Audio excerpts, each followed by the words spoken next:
এদের চলাফেরা কথাবার্তা আমি মনে করি না অন্যান্য লোকাল থানার চেয়ে কম কিছু আছে। এখানে যেসব শিক্ষিত ছেলেপেলে আছে সবাই আমার জুনিয়র, নো ডাউট, বাট আমি একটা কথা বলতে চাই, এরা সবই এমটেক বিটেক করা, বাট আমি সেইখানে নর্মাল বিকম পাস। এদের সঙ্গে কাজে হয়তো আমি ইনভেস্টিগেশনে কিছু করতে পারবো না, কিন্তু বাট এদের মানে এদের সাহায্য নিয়ে আমি বিভিন্ন জায়গা থেকে, বিভিন্ন স্টেট থেকে আসামিও ধরে নিয়ে এসেছি এবং টাকাও রিফান্ড করিয়েছি। এইটা আমার সাফল্য। আমি তো সিপি সাহেবকে কালকেও বলেছি, আমার বিধাননগর সাইবার ক্রাইম ফার্স্ট হচ্ছে আমার ইনভেস্টিগেশনের জায়গা, এবং জিডি লেখেই আমি ফার্স্ট এই থানাতে। আমি অন্য কোনো থানায় জিডি লেখাও শিখিনি, এইখানেই এসে শিখেছি, এইখানেই আসামি ধরেছি, এখানেই টাকা রিফান্ড করেছি। আমার মনে হয় এইটা আমার সবচেয়ে গর্বের বিষয়, কারণ আমার চেয়ে এখানে বহু এডুকেটেড কনস্টেবলও আছে, এসআইও আছে, এবং সাব ইন্সপেক্টর তো অবশ্যই আছে, এবং অ্যাডিশনাল আইসি এবং আইসি আপনারা যেভাবে আমাকে সহযোগিতা করেছেন এর কোনো তুলনা হয় না।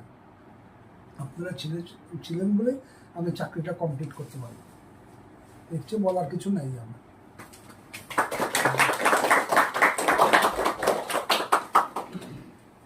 কিছু বলো। আমাদের মধ্যে আছেন আমাদের বড়বাবু, আছেন আমার সবাই ভাইয়েরা, কেউ অফিসার, কেউ কনস্টেবল, এবং আমাদের সাইবার টিমের সমস্ত সদস্যরাই এখানে আছেন। আজ আমাদের নিশীথবাবুর আমাদের থানা থেকে চলে যাওয়ার দিন, তার কর্মজীবনের আজ শেষ দিন। আমরা আমাদের সাইবার থানার পক্ষ থেকে আমার ব্যক্তিগতভাবে কামনা করবো উনি যেন ভালো থাকেন। ওনাকে আমি বেশ কিছুদিনই পেলাম, 3 মাস পেয়েছি, তাতে এটুকু অন্তত বুঝতে জন্য একজন ভালো মানুষ।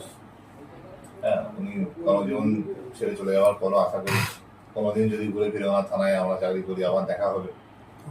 হ্যাঁ, উনি আমাদের কাছে অবশ্যই একজন কি বলবো আমাদের সহকর্মী হিসেবেই আমাদের কাছে তখনও আমাদের আপ্যায়ন সেইভাবেই পাবেন, এটুকুই বলছি। আর এটুকু বলবো যে আমি চলে যাওয়ার পর কমসে কম আপনি যেন কোনোদিন কোনো সাইবার থানায় কোনো কমপ্লেন নিয়ে না যান। হ্যাঁ, এটা আমার কাছে অনুরোধ থাকবে। হ্যাঁ, যেটুকুই আছে যাই, যে যতটুকু সম্পদ আছে সেটা আমরা তো দেখি এখানে অনেক মানুষ রিটায়ার করার পর আমাদের সাইবার থানায় কেমন দৌড়ে দৌড়ে আসছে। তো এখান থেকে যখন যাচ্ছেন আপনি যেন কোনো সাইবার থানায় না যান, এবং আপনার আশেপাশে যারা থাকবে তাদেরকেও আপনি কর্মজীবন ছেড়ে চলে যাওয়ার পরও তাদেরকে যে সাইবার সম্পর্কে সচেতন করবেন। হ্যাঁ, এটুকুই আশা রাখছি।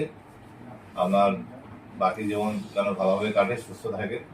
আপনি যেমন এখানে আমাদের থানায় যেভাবে মানুষের প্রিয় হয়েছিলেন, আশেপাশে বাড়ি যাওয়ার পরও মানুষের কাছে যেন সেইভাবেই তাদের ছেলে মেয়ে, আত্মীয় স্বজন বা আপনার প্রতিবেশীদের কাছে সেই প্রিয় মানুষ